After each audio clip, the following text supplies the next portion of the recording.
नमस्कार, मैं तनीषा इजी पे के ऑफिशियल यूट्यूब चैनल पर आपका स्वागत करती हूँ। तो आज हम आपको मिलवाने वाले हैं इजी पे के ऑपरेशनल मैनेजर से, जो देंगे आपके कुछ सवालों का जवाब। तो चलिए मिलते हैं तस्मिया जी से। नमस्कार तस्मिया जी, कैसे हैं आप? इजी पे के ऑफिशियल यूट्यूब चैनल पर आपका स्वागत करते हैं हम। मैं ठीक हूँ Tanisha, thank you so much, आपने मुझे इजी पे के यूट्यूब चैनल पे इनवाइट किया। तो सबसे पहले हम जानना चाहते हैं कि आप इजी पे में क्या करते हैं और आपका रोल क्या है? जैसा कि तनीषा थोड़ी देर पहले आपने बताया कि मैं ऑपरेशनल मैनेजर के रूप में कार्यरत हूँ। ठीक है, तो हमारा बेसिकली रोल ये होता है कि जो भी कस्टमर को सर्विसेज है वो सही तरीके से उन तक पहुँच पा रही है कि नहीं हो पा रही है, और प्लस उनको जो जो समस्याएं आ रही है हमारी टीम उसका सही तरीके से हल कर रही है कि नहीं कर रही है, पूरे प्रोसेस स्मूथ तरीके से चल रहा है या नहीं चल रहा है, इन सभी को देखना। जैसा कि आपको पता है, आज हम अपने रिटेलर के कुछ क्वेश्चन के जवाब जानेंगे आपसे। जैसा कि हम सबसे पहले आपसे जानना चाहते हैं कि जो ये नया अपडेट आया है इजी पे का 7.7 अपडेट, इसमें क्या क्या फीचर्स हैं? तनीषा, आपने देखा होगा कि इजी पे ने अभी रिसेंटली 7.7 अपनी एप्लीकेशन को अपडेट किया है। उसमें कई तरह के फीचर्स रिटेलर्स के लिए दिए गए हैं। पहला फीचर है फेस स्कैन जैसी सुविधा लेकर आई है कि अगर रिटेलर चाहे तो फेस स्कैन के माध्यम से भी ट्रांजैक्शन को कर सकता है। दूसरा फीचर्स ये है कि यूपीआई एटीएम की जो सुविधा थी, जो सब्सक्रिप्शन प्लान पे रखा गया था, उसको हटाकर कोई भी रिटेलर अगर सब्सक्रिप्शन प्लान नहीं लेता है वो भी यूज़ कर सकता है।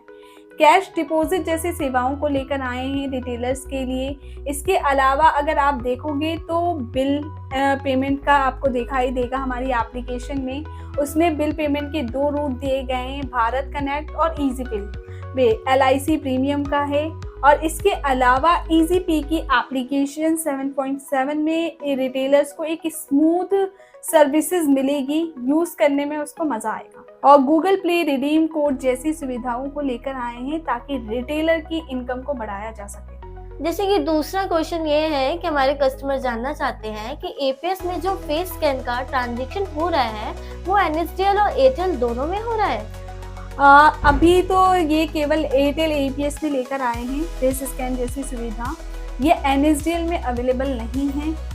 ठीक है, NSDL में जो भी ट्रांजैक्शन होगा वो बायोमेट्रिक के द्वारा होगा, लेकिन अगर रिटेलर ने एयरटेल APS अपना एक्टिवेशन करवाया है तो वो फेस स्कैन के माध्यम से और बायोमेट्रिक डिवाइस दोनों से कर सकता है। वो उसके ऊपर डिपेंड करता है। तो मेरा तो कहना यही है कि जिन रिटेलर ने एक्टिवेशन नहीं करवाया है वो एयरटेल का एक्टिवेशन करवाएं और फेस स्कैन जैसी सुविधा का लाभ उठाएं। इससे रिलेटेड अगला क्वेश्चन ये है कि जो फेस स्कैन के आ जाने से बायोमेट्रिक का ट्रांजैक्शन बंद हो गया है? जैसा कि तनीषा मैंने पहले भी बोला अभी अपने कि बायोमेट्रिक डिवाइस से जो रिटेलर ट्रांजैक्शन कर रहे थे वो अभी भी करेंगे और फेस स्कैन से भी ट्रांजैक्शन कर सकते हैं। फेस स्कैन और बायोमेट्रिक दोनों से ही हमारे एयरटेल APS में वर्किंग है। अगर रिटेलर बायोमेट्रिक से करना चाहता है वो NSDL से भी कर सकता है। वो रिटेलर के ऊपर डिपेंड करता है कि वो कैसे करता है। जैसा कि हमने सुना है कि इजी पे में आइरिस स्कैन से भी ट्रांजैक्शन होना स्टार्ट हो चुके हैं, तो ये सही है? बिल्कुल सही सुना है तनीषा आपने कि इजी पे ने जो अपना 7.7 अपडेट लेकर आई उसमें आइरिस से ट्रांजैक्शन भी हो रहा है। अगर किसी कस्टमर के पास डिवाइस है आइरिस का तो वो उससे भी ट्रांजैक्शन कर सकता है अपने कस्टमर्स का। अच्छा, एयरटेल में या NSDL में? अब ये एयरटेल में सुविधा दी गई है। जैसे कि हमारे अगले कस्टमर बोल रहे हैं कि अपने फोन में वो फेस स्कैन का उपयोग नहीं कर पा रहे हैं। तो तनीषा, ऐसा हो सकता है कि फेस स्कैन की जो सुविधा है वो एयरटेल पेमेंट बैंक का जो APS है उसमें लाया गया है। हो सकता है कि उस रिटेलर ने एक्टिवेशन नहीं करवाया है। अगर वो रिटेलर अपना एक्टिवेशन करवाना चाहते हैं तो हमारी जो है हेल्प डेस्क पे कांटेक्ट करें। कांटेक्ट करने के बाद वो ऑप्शन ले एयरटेल का, उन्हें शो करेगा, फॉर्म फिलअप करें। फिल करने के बाद उनका एयरटेल APS स्टार्ट हो जाएगा और एयरटेल APS में ही फेस स्कैन की सुविधा दी गई है। पर हमारे एक रिटेलर कह रहे हैं कि उन्हें एयरटेल APS एक्टिवेशन करवा रखा है लेकिन तब भी उनका फेस स्कैन नहीं हो रहा है। ऐसा हो सकता है तनीषा कि उन्होंने जो एयरटेल एक्टिवेशन उनका हुआ भी होगा, तो उनके पास क्या है कि उन्होंने जैसे क्लिक करते हैं ना फेस स्कैन जैसे पे जाने के बाद, तो उन पर आधार आरटी सर्विस इंस्टॉल होती है। तो कई बार क्या करते हैं कि कस्टमर बैक कर देते हैं, इंस्टॉल नहीं हो पाता है, तो इसीलिए वो यूज़ नहीं कर सकते। तो अगर वो इंस्टॉल कर लेंगे आधार आरटी सर्विस, तो वो ईजिली फेस स्कैन जैसे सुविधा का लाभ उठा सकते हैं। तो ध्यान रखें, आप अपने फ़ोन में आधार आरटी सर्विस को जरूर इंस्टॉल करें। तो ये बताइए, हम फेस स्कैन सुविधा में कितने बैंकों से ट्रांजैक्शन कर सकते हैं? अगर आप एयरटेल एपीएस से ट्रांजैक्शन कर रहे हैं फेस स्कैन से, तो आप मैक्सिमम 28 बैंक का ट्रांजैक्शन कर सकते हैं, और आने वाले टाइम में ये जो है बैंक की जो नंबर है वो और भी बढ़ जाएंगे। लेकिन हमारे कस्टमर तो बड़े परेशान हैं, एपीएस कैश डिपॉजिट में क्लिक कर रहे हैं, उनको कमिंग सून का ऑप्शन आ रहा है। एपीएस कैश डिपॉजिट जैसी सुविधा जो है वो 7.7 अपडेट में लाइव हो चुकी है। कुछ एजेंट्स हैं जो इसका यूज़ भी कर पा रहे हैं, और धीरे धीरे ये सभी को ऑटो मोड पे लाइव हो जाएगी ये 1 वीक के अंदर, और ये सारी सभी की एप्लीकेशन पे शो करने लगेगा, तो वो उस सुविधा का लाभ उठा सकते हैं। तो इसका मतलब ये अभी टेस्टिंग मोड पे है? बिल्कुल तनीषा। लेकिन हमारे कुछ रिटेलर्स को गैस बुकिंग और बिल पेमेंट करते वक्त कुछ कंपनियों के नाम नहीं दिखाई दे रहे हैं।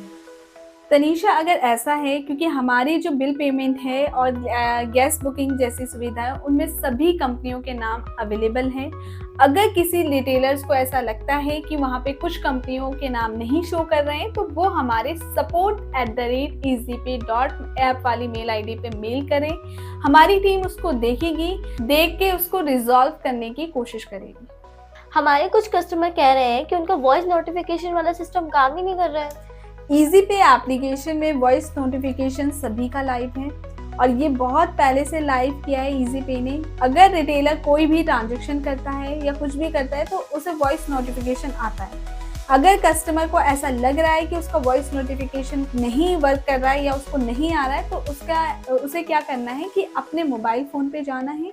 मोबाइल फ़ोन की सेटिंग में जाकर वहाँ पे ऐप्स का नोटिफिकेशन का ओपन होगा। नोटिफिकेशन के अंदर जाकर उनको है ना ईजीपे एप्लीकेशन की नोटिफिकेशन को इनेबल करना है, यानी कि ऑन करना है। जैसे ही वो ऑन रखेंगे तब जाके उनको वॉइस सुनाई देगी। और ये सिस्टम एक ऐसा यूनिक सिस्टम है ईजीपे में कि मतलब आप कह सकते हो एक तरीके से ये रिटेलर के लिए बहुत ही अच्छा फीचर्स है। लेकिन हमारे कस्टमर कह रहे हैं कि ईजीपे से बैंक ऑफ बड़ौदा का ट्रांजैक्शन नहीं होता है। तनीषा, अगर वो ईजीपे से ट्रांजैक्शन कर रहे हैं तो सभी बैंक का ट्रांजैक्शन हो रहा है, और बैंक ऑफ बड़ौदा एक ऐसा बैंक है जिसका बायोमेट्रिक से ट्रांजैक्शन होना थोड़ा सा किसी रिटेलर का हो जाता है। लेकिन एयरटेल एपीएस आने के बाद उसमें जो फेस स्कैन की सुविधा है उसके अंदर वो बैंक ऑफ बड़ौदा जैसे बैंक का भी ट्रांजैक्शन कर सकता है।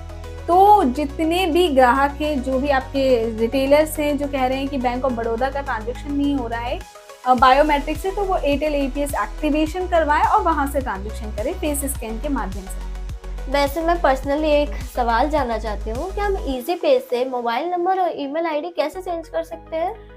ईजीपे से तनीषा आप इजीली अपना मोबाइल नंबर और ईमेल आईडी चेंज कर सकते हैं, लेकिन कुछ प्रोसेस को फॉलो करना होता है रिटेलर्स को भी। जैसे कि अगर रिटेलर ने अपनी केवाईसी कर ली है और उसकी आईडी एक्टिव है, तो उसको क्या करना होता है कि वो support@easypay.app वाली मेल आईडी पे मेल करे। वहाँ से उसको मेल पे रिप्लाई जाएगा और एक फॉर्म दिया जाएगा। उस फॉर्म को फिलअप करके अपने केवाईसी डॉक्यूमेंट को अटैच करके वो कंपनी को भेज देगा रिप्लाई करके। तो 24 घंटे के अंदर उसकी mail ID email ID change हो जाती है। लेकिन इसके पीछे हमारी एक टीम है, वेरिफिकेशन टीम, वो उसे कॉल करती है रिटेलर्स को वेरीफाई करने के लिए कि एक्चुअल में वही रिटेलर वो मोबाइल नंबर चेंज करवाना चाहता है या नहीं करवाना चाहता है। क्योंकि आप जानते हो ना कि ओटीपी आता है मोबाइल नंबर और ईमेल पे, और ईजीपे में ओटीपी और रिटेलर की आईडी की सुरक्षा को देखते हुए ईजीपे ने ये वेरिफिकेशन करना सभी के लिए अनिवार्य है अगर वो मोबाइल नंबर अपना चेंज करवाते हैं तो।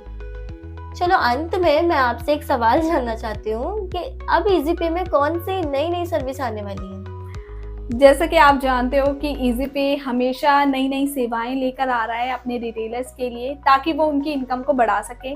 आगे भी कुछ सेवाओं को देखने को मिलेगा, लेकिन उसके बारे में मैं यहाँ नहीं बता सकती। अगली अपडेट आएगी जब भी आप मुझे बुलाओगे तब मैं उसके बारे में बताऊंगी। अगर आपको फिर भी जिज्ञासा है EasyPay की नई सेवाओं के बारे में जानने के लिए, तो आप हमारे EasyPay के व्हाट्सएप चैनल से जुड़े रहे। सबसे पहले अपडेट आपको वहीं पे मिलेगी। ये तो बहुत अच्छी बात है।